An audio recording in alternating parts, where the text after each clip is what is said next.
Manu Diarraï, on s'intéresse à présent à cette visite à la venue de Paul Kagame à Conakry. C'était annoncé pour hier dimanche, pour 48 heures. Finalement, Paul Kagame arrive ce lundi pour donc une visite d'amitié et de travail. Oui, absolument, pour une visite d'amitié et de travail, c'est ce qu'on nous dit en fin de compte, puisque vous l'avez dit, il était précédemment attendu le dimanche. Il n'est pas venu, sans doute il a été retardé dans la première phase de sa visite dans notre sous-région, notamment au Bénin.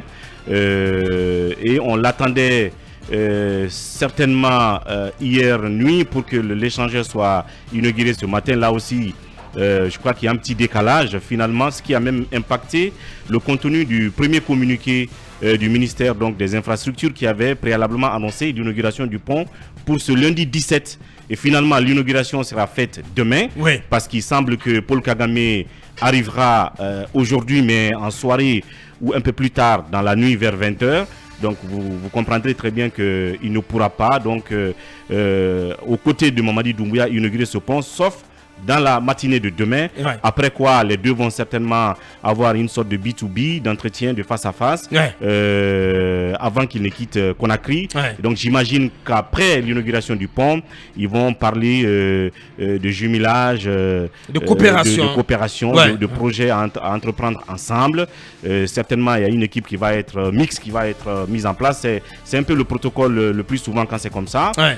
Mais on saura après ces rencontres avec un communiqué sans doute final, conjoint, ouais, pour savoir quelles sont les grandes décisions qui ont été prises par les deux grands responsables, mais que Mamadi invite Paul Kagame à venir inaugurer une infrastructure majeure comme l'échangeur de Kagbelin, je ne dirais pas méga projet, mais une infrastructure majeure. Ouais. Ça veut dire que voilà, c'est comme si il prenait l'exemple sur l'homme, puisque l'exemple de Kagame n'est plus à démontrer en matière d'infrastructures routières, aéroportières et ainsi de suite, ouais, dans son pays. Et donc il viendra apprécier, peut-être donner son point de vue sur le reste des chantiers comme celui de Kagbelin.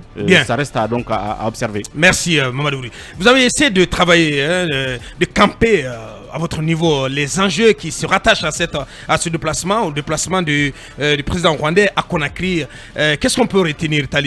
On sait que d'entrée, à la base, c'est Conakry qui a demandé à Paul Kagame d'effectuer ce déplacement. Oui, c'est une... Qui a invité, donc Conakry qui a invité Paul Kagame. Paul Kagame, comme on l'a rappelé, une délégation guinéenne, en tout cas parlementaire, conduite par le président du CNT, était à Kigali il y a quelques moments. Donc cette visite, elle a été sollicitée par l'État guinéen. Et vous avez vu un peu le parcours de Kagame, du Bénin.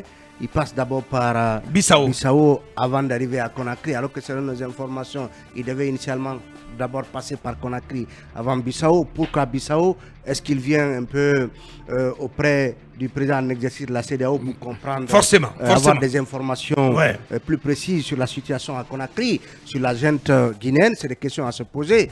Je me suis même demandé, est-ce que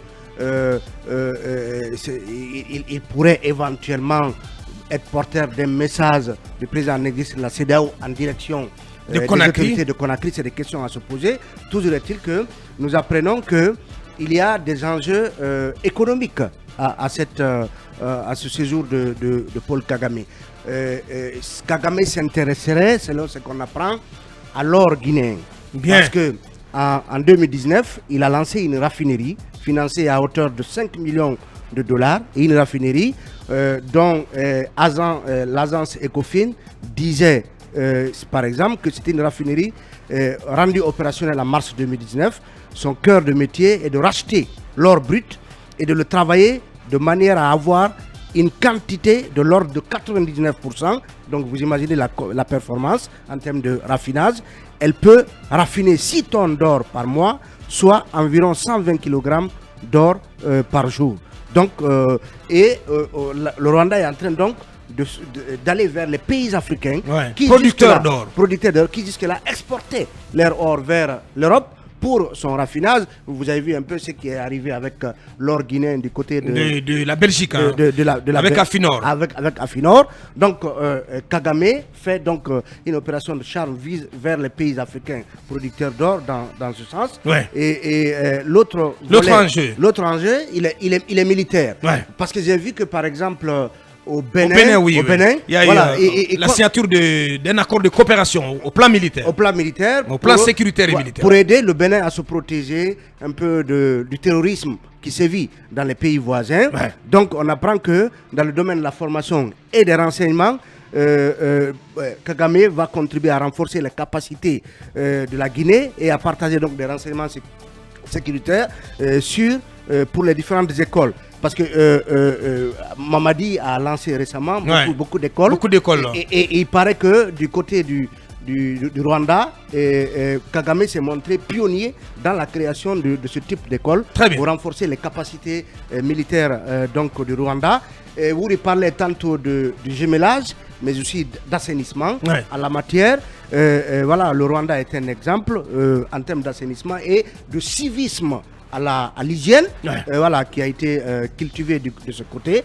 Donc la Guinée devrait pouvoir en prendre la graine. Ouais. Dans le domaine diplomatique, il est évident que le Rwanda aujourd'hui est considéré comme étant une sorte de petite puissance en Afrique et l'aura de son président, voilà, considéré aussi quelque part comme ami des États-Unis. Oui, comme ami des États-Unis, parce que cette usine d'or dont on parle, c'est justement, elle est tenue à 50% par l'État rwandais et des investisseurs américains. C'est-à-dire que ils ont, voilà, l'Amérique est présente de ce côté.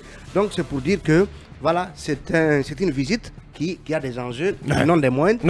Et pour terminer, Aboubacar, le meilleur parti que la junte en tirerait, c'est de passer pour un pouvoir fréquentable. Voilà. C'est peut-être la dîme tirée de cette visite. Oui, bien sûr, je pense qu'il faut quand même en profiter, c'est très important parce que le président Paul Kagame est un visionnaire et dans ce sens, je pense que la junte au pouvoir ici en Guinée a beaucoup à prendre de l'homme puisque quand nous voyons la vision justement des membres des autorités actuelles, on se dit que ce sont des autorités qui sont assez fixées sur comment développer ce pays. Vous avez vu tous les chantiers qui sont ouverts dans le pays dans ce sens et je pense que ça peut être une visite qui va profiter à la Guinée puisque aujourd'hui l'Afrique a quand même besoin du modèle rwandais puisque nous avons vu le changement du côté du Rwanda qui a été brusque. Les gens ne l'ont pas vu venir ainsi mais avec la volonté ça s'est passé comme une baguette magique et je pense que du côté de la Guinée s'il y a une telle volonté ça pourrait quand même changer et aller vite. J'exhorte maintenant les autorités guinéennes à mettre cette volonté en avant pour permettre à ce pays de décoller parce que nous en avons franchement besoin. Économie avant démocratie à la chinoise. En tout cas, il faut quand même penser à développer le pays de la même manière que le Rwanda a réussi. Vous avez vu quand même, voilà, c'est un pays qui inspire. Moi, j'aurais quand même voulu visiter, pourquoi pas le Rwanda, parce que pour moi, c'est les États-Unis d'Afrique, bien sûr. Bien, Manu, pour en terminer. Je pense que la personnalité de Paul Kagame aujourd'hui force l'admiration, en tout cas à travers le continent. Au niveau international, ça ne peut peut-être pas faire l'unanimité, mais en Afrique, Paul Kagame, c'est aujourd'hui un modèle de leadership, un modèle de visionnaire, de révolutionnaire d'ailleurs moderne. Parce que oui, là où il a pris son pays et au point où il en est aujourd'hui, ça fait rêver. Et pourquoi pas, la Guinée pourrait bien s'en inspirer. Le Rwanda est en avance sur beaucoup de secteurs.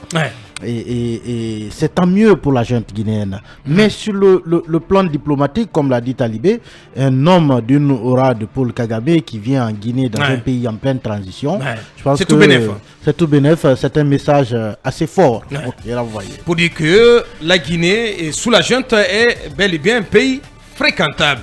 On revient dans quelques minutes.